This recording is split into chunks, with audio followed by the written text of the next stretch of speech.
நண்பர்களே, இன்னைக்கு நம்ம என்ன டாபிக் பார்க்க போறோம்னா, இந்தியாவோட கரண்ட் ஐஏஎஃபோட ஃப்ளீட் இன்வென்ட்ரி, இந்திய விமானப்படையோட கரண்ட் ஃப்ளீட் இன்வென்ட்ரியும் மற்றும் வருங்காலங்களில் நம்ம என்னென்ன விமானங்கள் வாங்க போகிறோம் அப்படின்றதான் பார்க்க போகிறோம். இது உங்கள் கார்த்திக் தமிழ் டிஃபென்ஸ் அப்டேட். நான் உங்கள் கார்த்திக். ஏற்கனவே நம்மளோட கடந்த வீடியோகளில் நம்ம சொல்லியிருக்கோம், நம்மளோட தேவை பார்த்தீங்கன்னா 42 ஸ்குவாட்ரான். ஆனால் நம்மிடம் சுமார் 29லேருந்து 30 ஸ்குவாட்ரான் மட்டுமே இருக்குது. இதை சரி செய்யவே நம்மளுக்கு இன்னும் 10 ஆண்டுகள் தேவை அப்படின்னு ஏற்கனவே நம்மளோட பழைய வீடியோவில் தெரிவிச்சிருக்கிறோம்.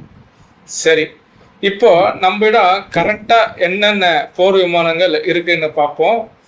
தற்போதைய இன்வென்ட்ரி படி நம்மிடம் சுகோய் எம்கேஐ சுமார் 258லேருந்து 260 விமானம் இருக்குது.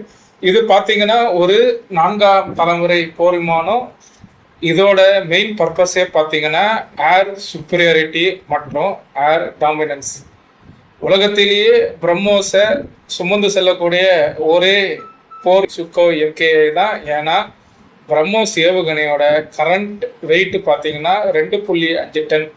வருங்காலங்களில் வர பிரம்மோஸ் என்ஜி மட்டுமே மற்ற விமானங்களில் பொறுத்த அதுக்கு தகுந்த மாதிரி எடையை குறைக்கப்படும். அடுத்தது நம்மளுடைய விமானப்படையின் அதிநவீன போர் விமானங்கள் சொல்லலாம். சுகோயை நம்ம சூப்பர் சுகோயா மாத்திர வரைக்கும் ரஃபேல் வந்து 4.5 ஜெனரேஷன் அப்படின்னு சொல்லலாம். சுகோய் வந்து 4ஆம் தலைமுறைன்னு சொல்லும் போது ரஃபேல் வந்து 4.5++ அப்படின்னு சொல்லலாம். ஆனால் இதில் வெறும் ஒரு குறைந்த எண்ணிக்கை ரஃபேல் மட்டுமே நம்ம வச்சிட்டு இருக்கோம். வெறும் 36 ரஃபேல் மட்டுமே நம்ம வச்சிருக்கோம். இதில் ஏற்கனவே நம்மளோட விமானங்களை 4 சுட்டுட்டோம், 5 சுட்டுட்டோம் அப்படின்னு பாகிஸ்தான் சொல்லிட்டு இருந்தாலும், கடைசியாக இந்தியன் ஏர்ஃபோர்ஸ் ஒரு டெண்டரில் நம்மளுக்கு 36 ரஃபேலுக்கான சப்போர்ட் தேவை அப்படின்னு சொல்லி அந்த பொய்யெல்லாம் உடைச்சாங்க. 36 ரஃபேல் கண்டிப்பாக நம்மளுக்கு போதுமான்னு கேட்டால் சத்தியமாக போதாது. கூடுதலாக நம்ம ரஃபேல் விமானத்தை தான் வாங்கணும். மெயினாக ரஃபேலில் பொருத்தப்படுற ஆயுதங்கள் பார்த்தீங்கன்னா மிட்டியார் ஏர் டு ஏர் மிசைல், அடுத்தது ஸ்கால்ப் க்ரூயிஸ் மிசைல், அடுத்தது மைக்கா ஏர் டு ஏர் மிசைல். இதில் இந்த மிட்டியார் ஏர் டு ஏர் மிசைல்ன்றது சுமார் 160லேருந்து 170 கிலோமீட்டர் ஏர் டு ஏர் பல போர்களில் பயன்படுத்தியிருக்கிறாங்க. அடுத்தது நம்மளுடைய தேஜாஸ். இப்போதைக்கு தேஜாஸ் MK1 பார்த்தீங்கன்னா வெறும் 40 அப்படின்ற எண்ணிக்கையில் மட்டும்தான் இருக்குது. தேஜாஸ் MK1A ஆர்டர் எப்போவோ நம்ம வழங்கிட்டோம் 83 விமானங்களுக்கு. மேலும் ஏர்போர்ஸோட தேவையை கருத்தில் கொண்டு கூடுதலாக 97 விமானங்களுக்கு நம்ம அப்ரூவல் கொடுத்துட்டோம். கிட்டத்தட்ட 180 தேஜாஸ் MK1Aக்கு நம்ம ஆர்டர் கொடுத்து அதில் 83 விமானங்களுக்கு நம்ம ஆர்டர் வித் மணியும் கொடுத்தாச்சு. ஆனால் இது வரைக்கும் சிங்கிள் தேஜாஸ் MK1A கூட இந்திய விமானப்படையிடம் ஒப்படைக்கப்படலை. அதுக்கு HAL சொல்ல காரணம் இன்ஜின் பற்றாக்குறை அப்படின்னு சொன்னனாலும், இந்திய விமானப்படை இல்லை இன்ஜின் மட்டும் காரணம் கிடையாது, இதற்கு நிறைய டெக்னிக்கல் இஷ்யூ இருக்குது அப்படின்னு சொல்லி இந்திய விமானப்படை ஏற்கனவே சில டெக்னிக்கல் இஷ்யூக்கு கன்செஷனாக கொடுத்துட்டாங்க. அதாவது ஒரு சில டெக்னிக்கல் ப்ராப்ளத்தை தவிர மீதி எல்லாத்தையும் நீங்கள் ஃபிக்ஸ் பண்ணி கொடுங்க, அந்த டெக்னிக்கல் ப்ராப்ளத்தை நாங்கள் படையில் இணைச்சிட்ட பிறகு நீங்கள் ஃபிக்ஸ் பண்ணுங்கள் அப்படின்ற ஒரு கன்செஷனை கொடுத்துருக்காங்க. ஆனால் இது வரைக்கும் ஒரு விமானம் கூட படையில் இணைக்கலை. இது வரைக்கும் GE 404 இன்ஜின் சுமார் 7 இன்ஜினுக்கு மட்டுமே டெலிவரி கொடுத்துருக்குறாங்க. தேஜாஸ் MK1ல மேம்படுத்த AESA ரேடார் மற்றும் எலக்ட்ரானிக் வார்ஃபேர் சிஸ்டத்தை யூஸ் பண்ண போகிறாங்க. சரி, நம்ம விரைவாக மற்ற போர் விமானங்களையும் பார்ப்போம். நம்மிடம் MiG-29 அப்படின்னு ஒரு விமானம் இருக்குது. கிட்டத்தட்ட வெறும் 60 விமானங்கள் மட்டுமே இருக்குது. அதை நம்ம MiG-29 UPGன்னு அப்கிரேட் பண்ணியிருக்கோம். அடுத்தது மிராஜ் 2000, அது 50 விமானங்கள் வச்சுருக்கோம். ஜாக்குவார் சுமார் 100 விமானம் வச்சுருக்கோம். இந்த ஜாக்குவார்லேயே பார்த்தீங்கன்னா 100க்கும் மேற்பட்ட விமானங்கள் இருந்தாலும் டெரைன் 3 ஸ்டாண்டர்ட் அப்படின்னு அப்கிரேட் பண்ணப்பட்ட ஜாக்குவார் மட்டுமே படையில் இருக்கும். மற்ற அப்கிரேட் பண்ணப்படாத ஜாக்குவாரை சீக்கிரம் படையிலிருந்து விலக்கிடுவாங்க. காரணம் இந்த ஜாக்குவார், மிராஜ், MiG-29 இவை எல்லாமே படையில நிறுத்து பல வருடங்கள் ஆயிடுச்சு. பல வருடங்கள்லாம் 3-4 டெக்கேட் ஆயிடுச்சு, 30-40 வருடங்கள் மேலே ஆயிடுச்சு. அதனால இதெல்லாம் நம்ம மாற்ற வேண்டிய அவசியத்தில் இருக்கோம். அடுத்து நம்ம இந்திய விமானப்படையோட சரக்கு விமானத்தை பற்றி பார்ப்போம். சரக்கு விமானத்தில் பார்த்தீங்கன்னா C-17 குளோப் மாஸ்டர் நம்ம இது யூஎஸ் கிட்ட இருந்து வாங்கியிருக்கோம். அதே போல் C-130 ஹெர்குலஸ் அதையும் நம்ம யூஎஸ் கிட்ட இருந்து தான் வாங்கியிருக்கோம். ஆனால் இது ரெண்டுமே நம்ம யூஎஸ் கிட்ட இருந்து நேரடி கொள்முதலில் வாங்கியிருக்கோம். C-17 குளோப் மாஸ்டர்ன்றது ஒரு பெரிய போக்குவரத்து விமானம்னே சொல்லலாம். அடுத்தது C-295 ஏர்பஸோட இந்த டிரான்ஸ்போர்ட் ஏர்கிராஃப்டை சுமார் 56 விமானங்களை நம்ம ஆர்டர் கொடுத்துருக்கோம். அதில் 16 விமானங்கள் நேரடியாகும், மீதி 40 விமானங்கள் டாடா ஃபெசிலிட்டிஸில் நம்ம தயாரிச்சுட்டு இருக்கோம். அதில் முதல் விமானமும் சோதனை மட்டமும் ஆரம்பிச்சு. இதில் AN-32 அப்படின்னு பார்த்தீங்கன்னா ரஷ்யா ஆனட்டோவோட பழைய விமானம். சுமார் 100 விமானங்கள் இருக்குது. இந்த விமானங்களையும் நம்ம கூடிய சீக்கிரத்தில் மாற்ற வேண்டிய சூழ்நிலை இருக்கும். அடுத்தது பார்த்தீங்கன்னா IL-76 இது ரஷ்யாவோட டிரான்ஸ்போர்ட் ஏர்கிராஃப்ட். சுமார் 17 விமானங்கள் வச்சுருக்கிறோம். C-295 பார்த்தீங்கன்னா நம்மக்கிட்ட பழைய ஆவரோ H-7 748ன்னு சுமார் ஒரு 56லேருந்து 60 விமானங்கள் வச்சுருக்கோம். அதை தான் நம்ம C-295 விமானங்களை வச்சு மாற்ற போகிறோம். அடுத்தது நம்ம ஹெலிகாப்டருக்கு வருவோம். ஹெலிகாப்டரில் பார்த்தீங்கன்னா M17V5 அது ஒரு ரஷ்ய ஹெலிகாப்டர்னு சொல்லலாம். கிட்டத்தட்ட 200க்கும் மேற்பட்ட ஹெலிகாப்டர்களை நம்ம வச்சுருக்கோம். இது பல போர்களில் நம்ம பயன்படுத்தப்பட்டிருக்கு. அடுத்தது துருவ் ஹெலிகாப்டர். இது இந்தியாவோட முழுமையான சொந்த தயாரிப்பு. இதை நூற்றுக்கணக்கான ஹெலிகாப்டர்கள் நம்ம வச்சுருக்கோம். அடுத்தது ஆல் பச்சான். இதை LCH அப்படின்னு சொல்லுவாங்க. எப்படி தேஜாஸை LCA லைட் காம்பேக்ட் ஏர்கிராஃப்ட்னு சொல்கிறோமோ இதை லைட் காம்பேக்ட் ஹெலிகாப்டர் அப்படின்னு சொல்லலாம். இது இன்னும் ட்ரையலில் தான் இருக்குது. IAF இனிஷியலாக ஒரு 15 விமானத்துக்கு ஆர்டர் கொடுத்துருக்காங்க. ஆனால் டோட்டலாக இந்திய விமானப்படையும் இராணுவம் சேர்த்து இதுக்கு 150 தேவை அப்படின்னு ஏற்கனவே கூடியிருக்காங்க. அடுத்தது அப்பாச்சி ஹெலிகாப்டர். சுமார் 22 அப்பாச்சி ஹெலிகாப்டர் நம்ம இந்திய விமானப்படையில் இப்போது இன்வென்டரியில் கரண்ட்டாக வச்சுருக்கோம். அடுத்தது சுமார் 15 சின்னூக் ஹெலிகாப்டர் வச்சுருக்கோம். இது பார்த்தீங்கன்னா ஒரு டிரான்ஸ்போர்ட் ஹெலிகாப்டர். இது வேர்ல்டுலேயே பார்த்தீங்கன்னா ரஷ்யாவோட Mi-26 அப்புறம் அதிக எடையை சுமக்கும் ஒரே டிரான்ஸ்போர்ட் ஹெலிகாப்டர்னு இதை சொல்லலாம். ஸ்பெஷல் ஏர்கிராஃப்ட் அண்ட் UAV, அதாவது அவாக்ஸ், ரெக்கானசஸ், AEWC இது போன்ற விமானங்களில் பார்த்தீங்கன்னா உளவு மற்றும் எலக்ட்ரானிக் ஜாமிங், ரேடார் இது போன்ற தொழில்நுட்பத்துக்காக பயன்படுத்துவாங்க. இதில் பார்த்தீங்கன்னா நம்மக்கிட்ட பல்கான் அவாக்ஸ் அப்படின்னு ஒரு 3 விமானத்தை வச்சுருக்கோம். இதோட ஏர்ஃப்ரேம் பார்த்தீங்கன்னா கம்ப்ளீட்லி IL-76. ஆனால் உள்ளே இருக்க ரேடார் மற்றும் எல்லாமே இஸ்ரேலோட சேர்ந்தது. நேத்ரா அவாக்ஸ் இது முழுக்க முழுக்க நம்ம உள்நாட்டில் தயாரிக்கப்பட்டது. ஈரான் UAV அப்படின்றது பார்த்தீங்கன்னா இது ஒரு இஸ்ரேல் இந்தியாவோட ஜாயிண்ட் ப்ரொடக்ஷன்னு சொல்லலாம். அடுத்தது நம்ம யூஎஸ்க்கு ஆர்டர் கொடுத்துருக்க ப்ரெடேட்டர் MQ-9B சுமார் 31 விமானங்கள் ஆர்டர் கொடுத்துருக்கோம். எதிர்கால கொள்முதல் திட்டங்களை பற்றி இப்போ நம்ம பார்க்கலாம். இந்திய விமானப்படைக்கு MRFA multi role fighter aircraft மூலிமா 114 விமானங்கள் தேவை அப்படின்னு பல வருடங்களாக கேட்டுக்கொண்டு தான் இருக்கிறாங்க. இதில் பிரைமரின்னு பார்த்தீங்கன்னா ரஃபேல். இப்போ வரைக்கும் இந்தியா ரஃபேலில் தான் நம்ம இருக்கோம். ஆனால் நம்ம எதிர்பார்க்குற அளவுக்கு பிரான்ஸ் தொழில்நுட்பத்தை தருவாங்களான்னு கேட்டால் அது இன்னும் சந்தேகத்துக்கு முடியாத காரணம்.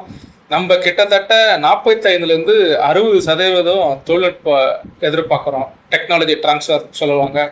ஆனால் நம்ம கிட்ட எதிர்பார்க்குற பிரான்ஸ் அதை பூர்த்தி பண்ணுவாங்களான்னு கேட்டால் அது இது வரைக்கும் அவங்கக்கிட்ட இருந்து அதிகாரப்பூர்வ தகவல் எதுவும் இல்லை. நம்ம ஏற்கனவே 114 விமானத்துக்கான பட்ஜெட்டோடு சேர்த்து ஒரு லெட்டரை ஃப்ரான்ஸுக்கு நம்ம சப்மிட் பண்ணிட்டோம். இன்னும் அவங்க பதிலுக்காக காத்துட்ருக்கோம். அதாவது MRFAல பார்த்தீங்கன்னா ப்ரைமரி கண்டக்டர்னு பார்த்தீங்கன்னா ரஃபேல், ஹீரோ ஃபைட்டர், டைப்பூன் இவங்க தான். ஏன்னா இவங்க ரெண்டுமே ட்வின் இன்ஜின் ஃபைட்டர் காம்படிட்டர்.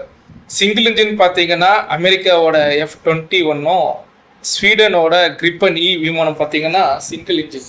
இதில் F-21 கண்டிப்பாக இந்தியாவுக்கு போகிறதுக்கு வாய்ப்பு ரொம்ப ரொம்ப கம்மி. 100 அவுட் ஆஃப் அப்படின்னு சொன்னீங்கன்னா ஒரு 15-20% தான் சொல்லுவாங்க. நம்ம ரஃபேலை நோக்கி தான் போயிட்டு இருக்கோம். காரணம், ஏற்கனவே நேவிக்கும் ஏர்ஃபோர்ஸுக்கும் நம்ம 36+26 விமானம்னு ஆர்டர் கொடுத்தாச்சு. ஏற்கனவே எக்கோசிஸ்டம் இன்ஃப்ராஸ்ட்ரக்சர்னு இருக்குது. ஆனால் டெக்னாலஜி டிரான்ஸ்ஃபர் பொறுத்த வரைக்கும் ஃப்ரான்ஸு அவங்க என்ன முடிவு எடுப்பாங்கன்னு தெரியல. அதுக்கு பெஸ்ட் ஆல்டர்னேட்டிவ் விமானம் அப்படி ஒன்று இருக்குன்னு பார்த்தா ஸ்வீடனோட கிரிப்பனி கண்டிப்பாக நம்ம ஒரு ஆல்டர்னேட்டிவாக சொல்லலாம். தேஜாஸ் MK2 கிட்டத்தட்ட MK1ஓட ஒரு அப்கிரேடட் வெர்ஷன் சொல்லலாம். ரேடார், ஏவியானிக்ஸு, இன்ஜினு, ஏர் ஃப்ரேமு, வெயிட்டு, பேலோடு அப்படின்னு மொத்தமாக நிறைய வகையில் தேஜாஸ் MK2 மாறுபடும். சுமார் இனிஷியலாக 120 விமானங்கள் ஆர்டர் கொடுக்கலாம் அப்படின்னு எதிர்பார்க்கப்படுது. ஆனால் இது வரைக்கும் இன்னும் ப்ரொடக்ஷனுக்கு வரலை, ஃப்ளைட் டெஸ்டிங்குக்கும் வரலை. தேஜாஸ் MK2 குறைஞ்சபட்சம் 2028 தான் ஃபஸ்ட்டு ஃப்ளைட் டெஸ்டிங்கே எதிர்பார்க்கப்படுது.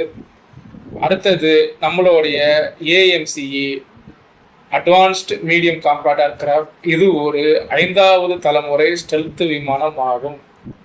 உலகத்திலேயே வெகு சில நாடுகள் மட்டுமே ஸ்டெல்த்தை வச்சுருக்காங்க. அதில் முதன்மையானது அமெரிக்கா, F-22 மற்றும் F-35. அவங்களுக்கு இணையான ஸ்டெல்த்து யாருக்கிட்டையுமே கிடையாது. அதுக்கு அடுத்தபடியாக சைனா இருக்காங்க. ஆனால் ஸ்டெல்த்துன்னு வந்துட்டால் அது அமெரிக்கா தான். ரஷ்யாவோட Su-57 இருக்குது. ஆனால் அது ஸ்டெல்த்தான்னு கேட்டால் கிடையாது. அது ஒரு லோ RCS ஃபைட்டர் ஏர்கிராஃப்ட். இப்போ இருக்கும் 4ஆம் தலைமுறை 4.5ஆம் தலைமுறையில் கம்பேர் பண்ணும்போது Su-57 ரேடார் கிராஸ் செக்ஷன் கம்மி. கிட்டத்தட்ட நம்மளோட AMCயில் பார்த்தீங்கன்னா நம்ம AMCயை Mark 1 மற்றும் Mark 2 அப்படின்னு 2ஆக பிரிச்சிருக்கோம். அந்த Mark 1ல் இனிஷியலாக யூஎஸோட இன்ஜினையும் Mark 2ல் நம்மளுடைய சொந்த இன்ஜினை தான் நம்ம பயன்படுத்த போகிறோம்.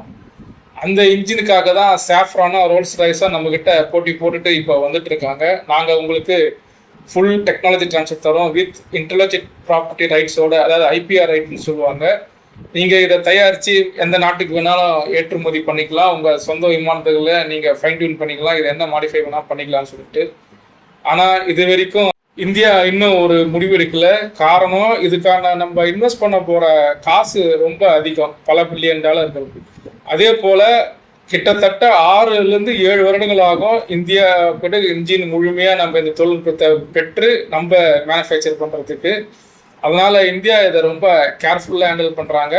ஏன்னா வருங்காலங்களில் இந்த இன்ஜின் தான் நம்ம 5ஆம் தலைமுறை போர் விமானத்தையும் மற்றும் மேம்படுத்தப்பட்ட இன்ஜின் 6ஆம் தலைமுறை போர் விமானத்துக்கும் பயன்படுத்தப்படும். அதனால் சாஃப்ரான், ரோல்ஸ் ராய்ஸ் இடையே பெரும் போட்டி இருந்தாலும் இன்ஜினுக்கு இன்னும் நம்ம இந்தியா ஒரு பெரிய முடிவு எடுக்கலன்னு சொல்லலாம். சரி, இப்போது நம்மக்கிட்ட ஏற்கனவே சொன்னது போல் 2029 AMCயோட முதல் விமானம் எதிர்பார்க்கப்படலாம். ஆனால் IOC அப்படின்னு சொல்லுவாங்க, அதாவது இனிஷியல் ஆப்ரேஷன் கிளியரன்ஸு 2033-34 தான் கிடைக்கும். ஸோ 2035க்கு மேலே தான் AMCA கண்டிப்பாக படையில் இணைக்கப்படும் அப்படின்னு எதிர்பார்க்கப்படுது. எதிர்கால திட்டங்கள் என்னன்னு பார்த்தீங்கன்னா, நம்ம இப்போது ஏற்கனவே MRFல 114 விமானம் சொல்லியிருக்கோம். கிட்டத்தட்ட ஒரு 5ஆம் தலைமுறை போர் விமானம் வாங்குவதற்கு நம்மளுக்கு ஒரு 10 ஆண்டு இடைவேளை இருக்குது. இப்போது 2026 இருக்கோம். Mark 1 AMCயை பார்த்தீங்கன்னா கண்டிப்பாக 8-9 வருடம் ஆகிடும். அடுத்தது AMCA Mark 2. AMCA Mark 2க்கு கண்டிப்பாக நம்ம சாஃப்ரானோ இல்லை ரோல்ஸ் ராய்ஸோட போடுற இன்ஜின் ரெடியாக இருக்கணும். அப்போ தான் AMCA Mark 2வும் நம்மளால் உடனே தயாரிக்க முடியும். கிட்டத்தட்ட இந்த 10-11 ஆண்டுகள் நம்மளுக்கு இடைவெளி இருக்கிறதுனால ஒரு இன்டரிம் சொல்யூஷனாக Su-57 கண்டிப்பாக நம்மளுக்கு வேணும் அப்படின்னு இப்போது பல பேர் சொல்ல ஆரம்பிச்சிட்டாங்க. குறைஞ்சபட்சம் ஒரு 50-60 போர் விமானங்களையாவது வாங்கணும்.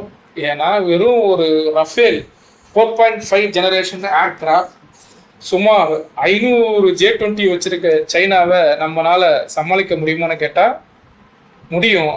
ஆனால் என்ன இருந்தாலும் J-20 என்றது ஒரு 5ஆம் தலைமுறை போர் விமானம். அதை நம்ம கண்டிப்பாக நினைவில் வச்சுக்கணும்.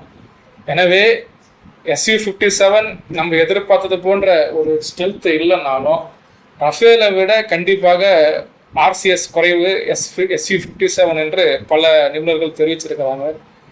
ஆனால் ரஷ்யா என்ன சொல்கிறாங்கன்னா, நீங்கள் இதை இன்டரிமாக வாங்குங்க, ஆனால் நீங்கள் குறைஞ்சபட்சம் ஒரு 100 விமானங்களையாவது வாங்குங்க அப்படின்னு நம்மளை கேட்குறாங்க. ஸோ நம்ம இதை இப்போ பிளான் பண்ணது எல்லாமே கரெக்டாக எக்ஸிக்யூட் பண்ணால் மட்டும்தான் 2035 38 இல்லை 39க்குள்ள நம்மளோட ஏர்ஃபோர்ஸ் ஸ்குவாட்ரானை குறைஞ்சபட்சம் 42 ஸ்குவாட்ரானுக்காவது கொண்டு செல்ல முடியும். மேலும் இது போன்ற தகவல்களுக்கு கார்த்திக் தமிழ் டிஃபென்ஸ் அப்டேட்டை தொடர்ந்து பாருங்கள். இந்த சேனலில் லைக் பண்ணுங்கள், கமெண்ட் பண்ணுங்கள், உங்கள் நண்பர்களுக்கு பதிவிட்டு ஷேர் பண்ணுங்கள், சப்ஸ்கிரைப் பண்ண சொல்லுங்கள். நன்றி, வணக்கம்.